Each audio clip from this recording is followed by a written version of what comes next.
Hello coaches, thanks for joining me for another World Cup breakdown. We had a really good response to the Spain breakdown we did a couple of days ago. Luis Enrique, midfield rotations. If you missed it, subscribe so you don't miss any more. It's on the videos a few days ago. This time we're going to look at Spain's build-up, which has also got some rotations in it, but primarily around how they use Sergio Busquets and breaking Germany's press, which was really good. As always, please subscribe and like below so you don't miss any more. And also, you've got a few hours left. We've a Cyber Monday special, Modern Soccer Coach. We've just released our scanning book, 20 exercise all around awareness and decision making. Everything's on the link below. There's also a special offer code, which is going to run until Tuesday morning. Cyber Monday special. You can get the book for just $9.99 on the link below. Check it out. All right, Spain's build. Let's go.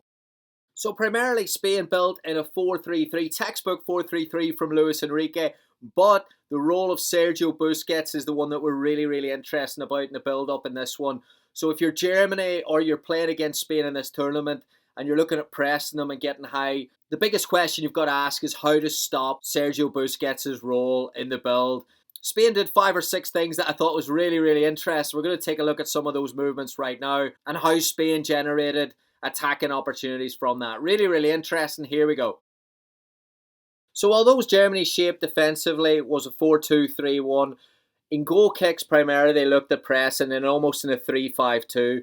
So the goal here was to apply immediate pressure to the Spain centre-backs and then make sure Sergio Busquets is marked. Now Spain broke it really well. Very simple, but really well. So they used a bounce pass back to the goalkeeper from the centre-back. Now, what does a bounce pass do? It gives the other centre-forward time to go in and try to block that off.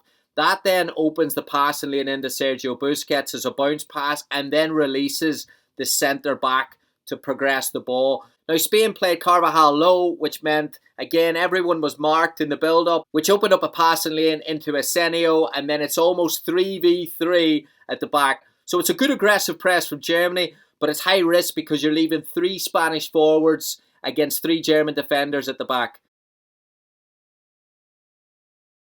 So the second picture, again from a goal kick, is how Spain tried to manipulate the marking system of the German midfielders, again in that 3-5-2 press from goal kicks. Now, Luis Enrique said in one of his interviews on Twitch, which have been absolutely fantastic, he said during the week that Spain do not use a false number 9. That's not what they do. But I think in goal kicks they actually do. So they drop Sergio in low, which again changes from a midfield 3 into a midfield 4. So the number 9 drops in, but one of the German centre-backs has to step with him because you don't want to give Spain a free player in that centre of midfield because they're good enough with an underload, never mind an overload.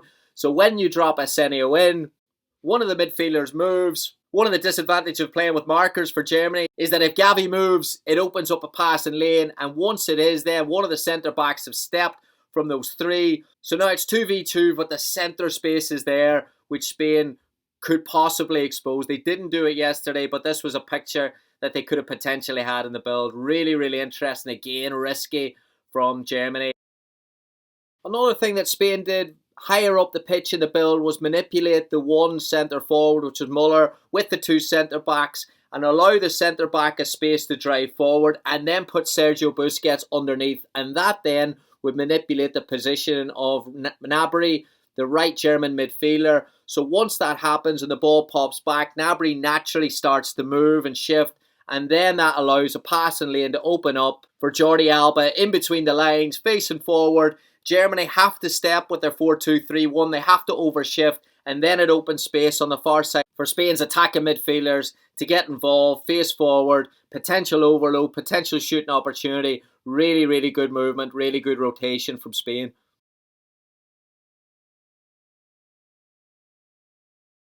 Another picture that Spain presented to Germany was to drop Sergio in low again, build with 2 6s, so a midfielder alongside Busquets. Then that causes Germany again to overshift their press low, allows Gavi to pick up the ball in a pocket of space in front of the back 4, with Torres and Carvajal coming alongside them. Really good movement. So tilting the double 6s over in that overload to isolate concept, and then Spain can get wide attackers free in good position on the weak side.